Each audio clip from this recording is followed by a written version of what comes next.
Hello? Meron ba? Hello? Buti na lang di ako naging artista noon. Joke lang. Mga kababayan ko, good morning, good afternoon, good evening. Welcome to my channel, Tito Noise Vlogs. Reaction, commentaries, opinion lang po ang aking vlog. No more, no less. O minsan nag-unbox ako. Minsan makain. Pero hindi ako lumalabag sa community standard ng YouTube. Meron pala. Sorry ha. Nagkaroon ako ng strike. Sorry. ID naman ni Pangulong Duterte pinakita ko eh. Ayun na, pero nagtanda na ako. Lesson learned. Yun lang, pero yung iba dyan, mga ibang, tawag dito, mga ibang mga influencers, mga vlogger. O yun, isang vlog ko, di ba, yung pera, pinaglaruan nila, nilapastangan. O may sasagutin sila. Magmumulta ng magmumulta ng 20 mil or kulong ng 5 taon.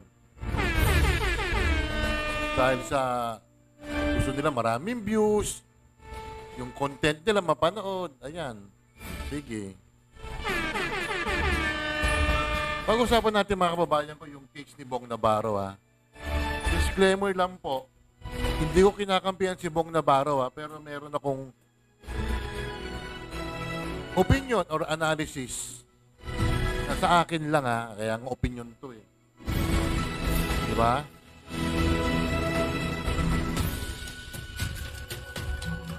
Hindi ako abogado po.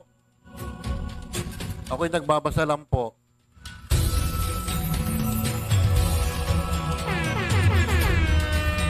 Kaya iba nga dyan, may mga asawa na punta pa sa hindi. Sorry ah.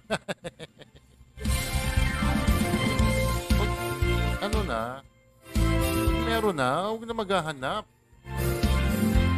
Ulit ko, hindi rin ako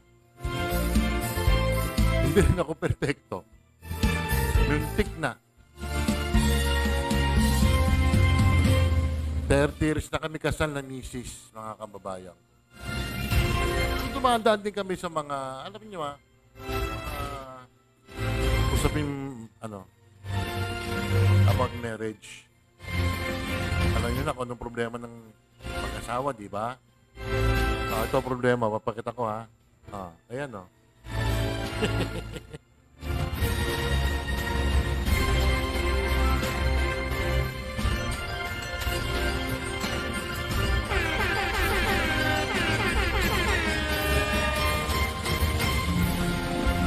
Shout out sa mga nanonood. Maraming salamat sa inyo.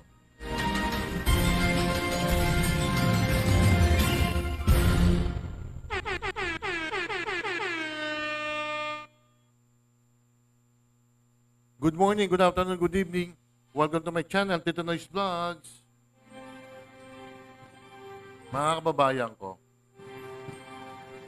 naalala nyo yun, kailan ba to? 2014 nangyari ito yung kay Bong Navarro. Correct me if I'm wrong kung mali ang year ko ha. Di ba nagkaroon ng eskandalo or parang sigarot si Bong Navarro?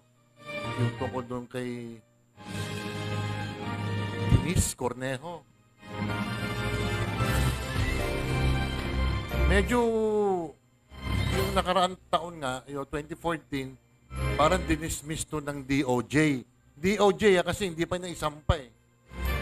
So itong taon na to, sinampa na ng mga kababayan ko. Ayan o, Taguig prosecutors file. Ayoko sabihin yung word. Yung case ni, versus Bong Navarro nga. Yung di umano, ginawa niya kay Denise Cornejo. Ang sabi naman ni Bong, nakita niyo rin na hindi totoo. Ang totoo lang daw, yung niloko niya yung kasinta niya na asawa niya na ngayon. Yun lang ang pagkakamali niya mga kababayan ko.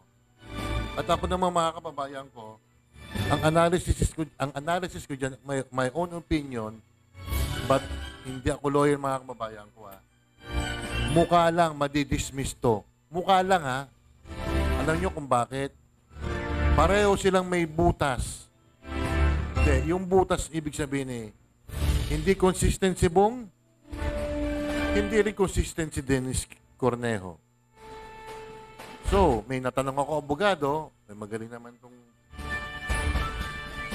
lawyer na to, at napanood ko rin siya, medyo para madidismiss din to.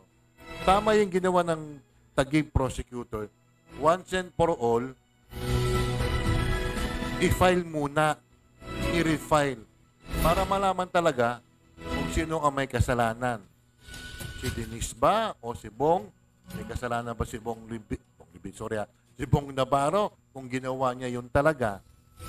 Korte ang magsasabi. Pero mga kababayan ko, may mga ibang vloggers din na sinasabi na baka ma-dismiss din to or baka not guilty si Bong Navarro.